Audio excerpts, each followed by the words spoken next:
Hi, welcome to episode 31 of the Krishnamurti podcast with Sam Yogi. Today is August 25, 2025, and we are going to cover the second question and answer from J. Krishnamurti's second talk at Ommen, Holland in 1933. Question for J. Krishnamurti.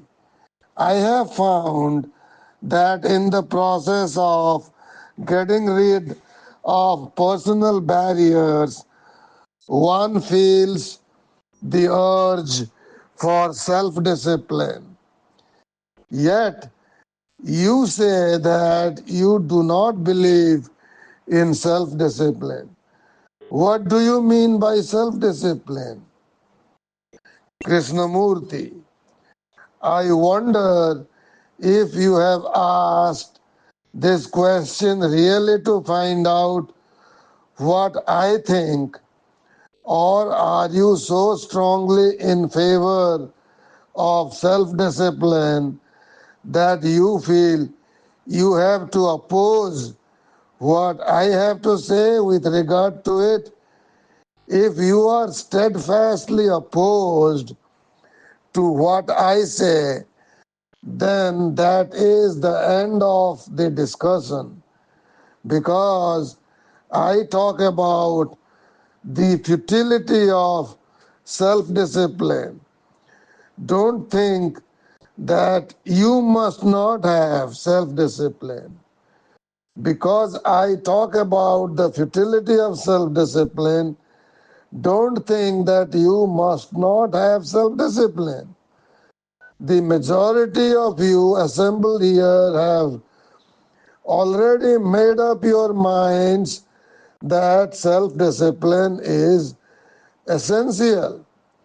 You have practiced it for years. Your system and beliefs demand it. Your religions insist upon it. Your sacred books cry aloud concerning it. And you yourselves hold it to be of great value.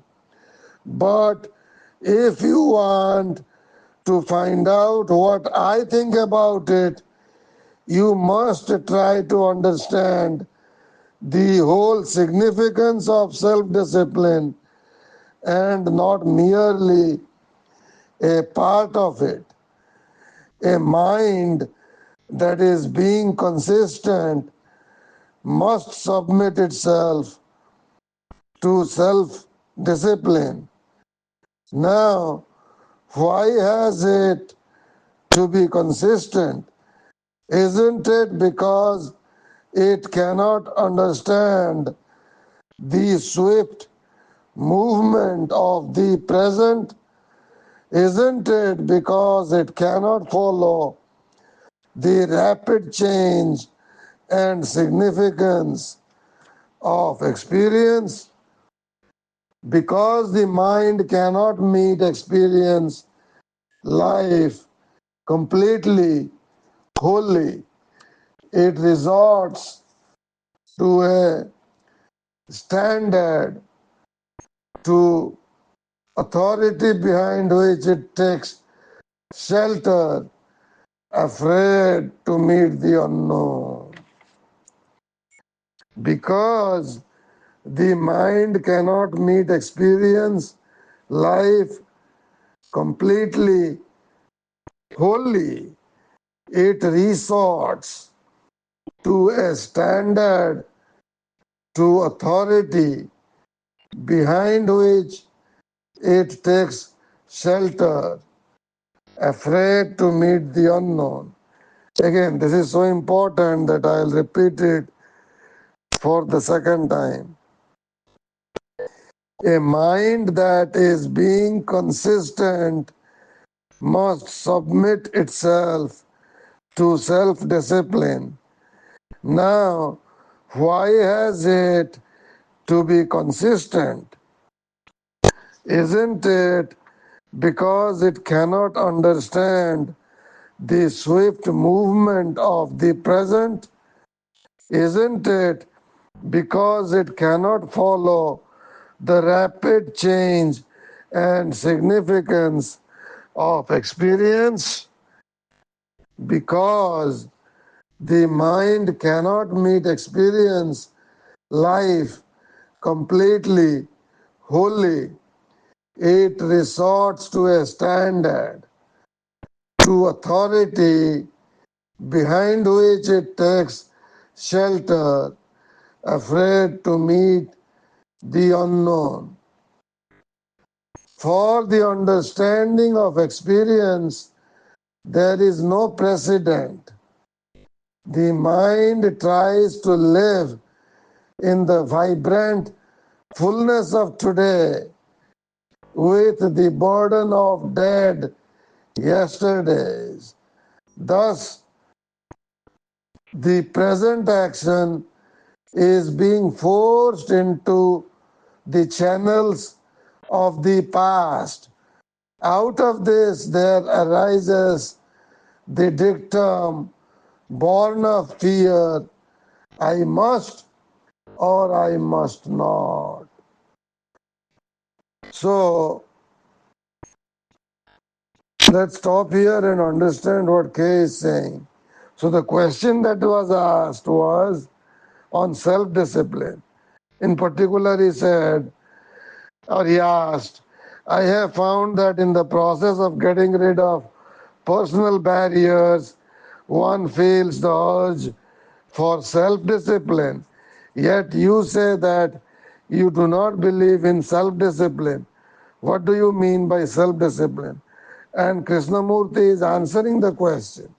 And so far, he has come to this point that if you live in the past is always overshadowing the present. And if the past is active, then you are fast asleep. You have not woken up to meet life, to meet the present, which is ever the unknown. If the past is acting, you are acting according to the past, according to the authorities that you might have set up in your past. And that is conditioning your action in the present.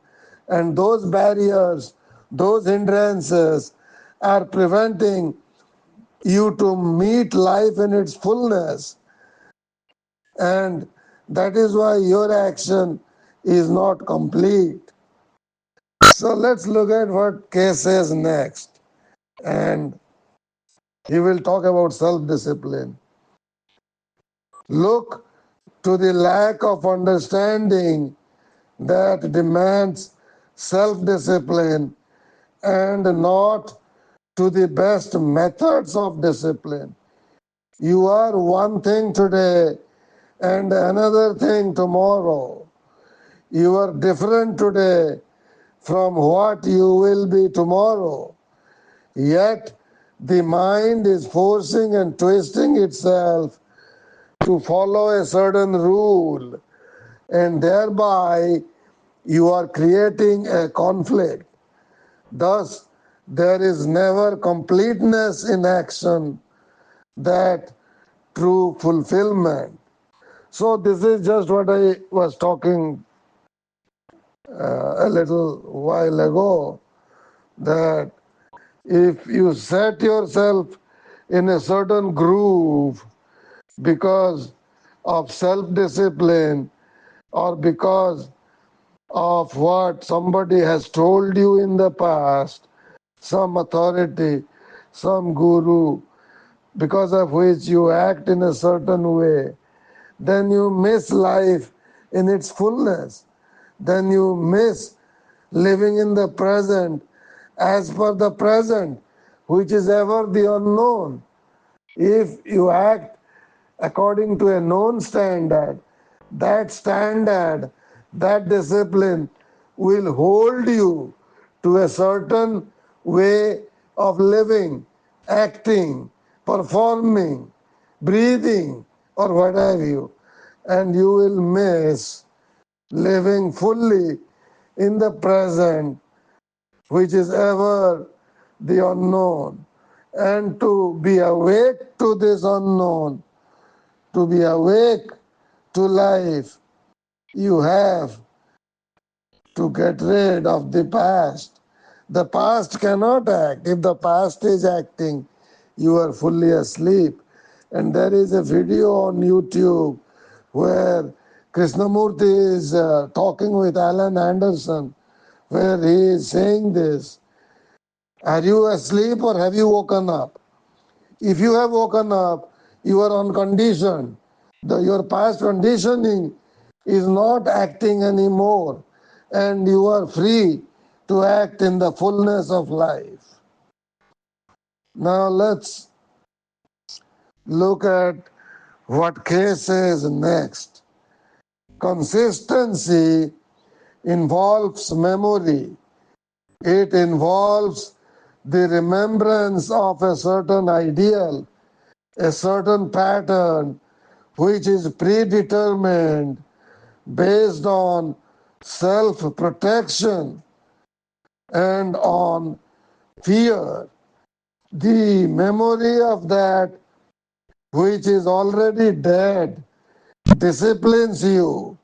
Now, if you are constantly acting in accordance with that memory, how can you live spontaneously or follow the swift wanderings of truth? There must be the understanding of the significance of the desire to be consistent, the cause, before abandoning self-discipline, the result. So he says that the result of the desire to be consistent, the result of consistency is self-discipline. Consistency is the cause and self-discipline is the result. Okay, let's see what K has to say next.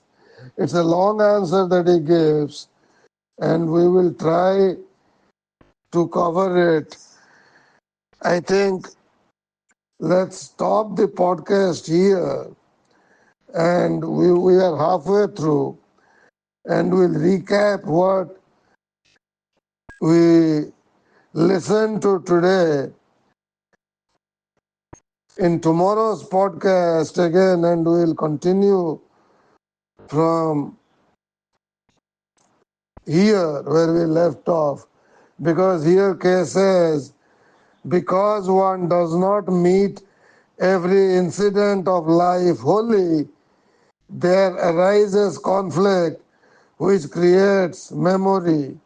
So he goes into a different concept, and it will be difficult to understand it today.